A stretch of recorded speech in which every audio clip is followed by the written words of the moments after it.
Welcome. इस video में हम पढ़ेंगे थ्योरी ऑफ एट्रीब्यूट्स का इंडिपेंडेंट एट्रीब्यूट्स। दो एट्रीब्यूट्स को हम किस वक्त इंडिपेंडेंट एट्रीब्यूट्स कह सकते हैं वो हम प्रैक्टिकली सीखेंगे। ये इस एग्जांपल को सॉल्व करके हम प्रैक्टिकली यहाँ पर सीखेंगे कि दो एट्रीब्यूट्स कब इंडिपेंडेंट एट्रीब्यूट्स होते हैं। तो अगर आपने अभी ये चैनल सब्सक्राइब नहीं किए तो इसको पहले ज़रूर सब्सक्राइब करिएगा और अपने फ्रेंड्स के साथ भी ज़रूर शेयर करना और इस वीडियो को ज़रूर लाइक किया करिए क्योंकि लाइक से ही इसकी रैंक ऊपर आ जाती है।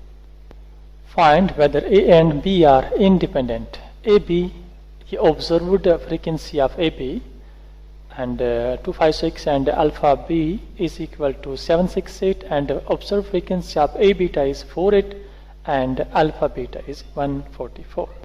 मैंने आपको प्रीवियस क्लास में पढ़ाया था जो part first second third fourth, उसमें मैंने वहाँ पर आपको डिटेल में बताया था कि हम दो एट्रीब्यूट्स को कब इंडिपेंडेंट डिक्लेयर करेंगे। इसके लिए एक क्राइटेरिया है, वो ये है कि जब ऑब्जर्व्ड फ्रीक्वेंसी एक्सपेक्टेड फ्रीक्वेंसी के बराबर हो।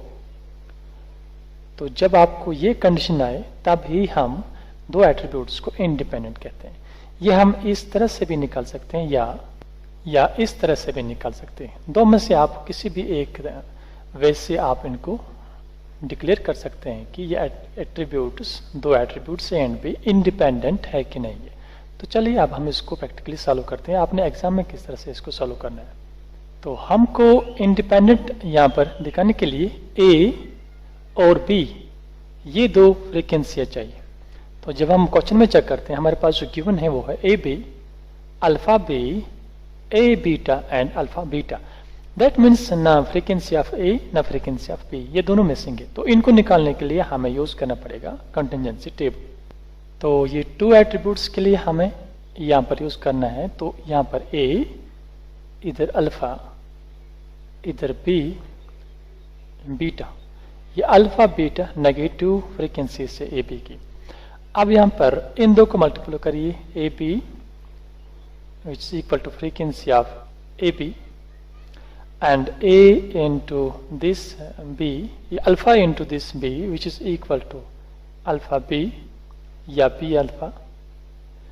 इस तरह से A into beta which is equal to A beta and alpha into beta which is alpha beta. अब इधर से ऐड करिए, इन दो को हम ऐड करेंगे, ए बी और ए बीटा को।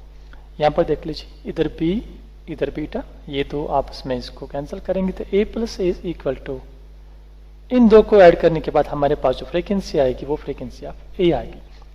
इस तरह से यहाँ पर इन दो को ऐड करने के बाद यहाँ नेगेटिव कैंसिल हो जाएगा बी बीटा। तो इन दो को ऐड करने के बाद हमारे पास जो फ्रीक्वेंसी आएगी वो अल्फा की आएगी, ए प्लस अल्फा। अब इन दो को जब हम ऐड करेंगे which is equal to N.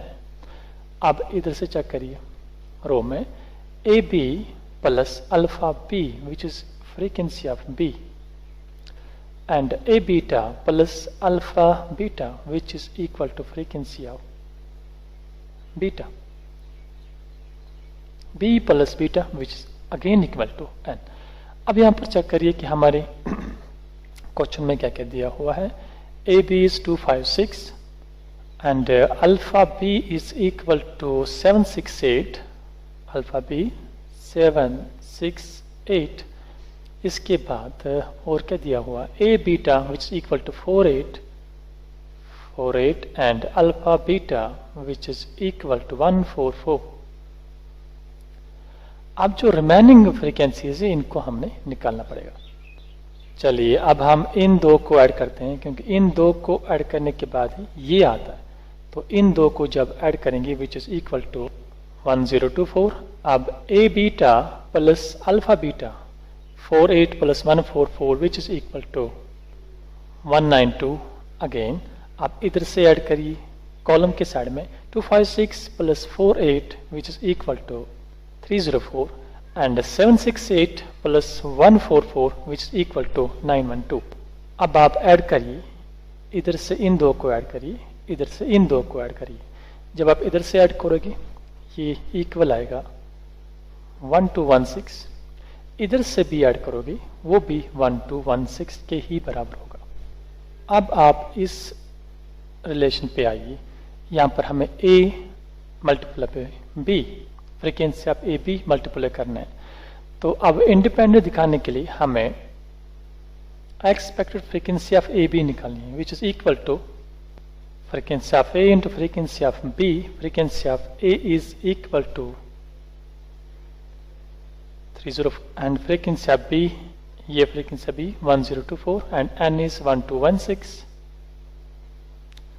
Which is equal to, इन दो को मल्टीप्लाई करिए 311296 divided by this 1216 which is equal to 256. This 256 is expected frequency of AB. आप फिर देख लीजिए यहाँ पर आप देख लीजिए 256 ये एक्सपेक्टेड फ्रीक्वेंसी, लेकिन जब ऑब्जर्व फ्रीक्वेंसी देखोगे आप AB की वो भी 256 ही है।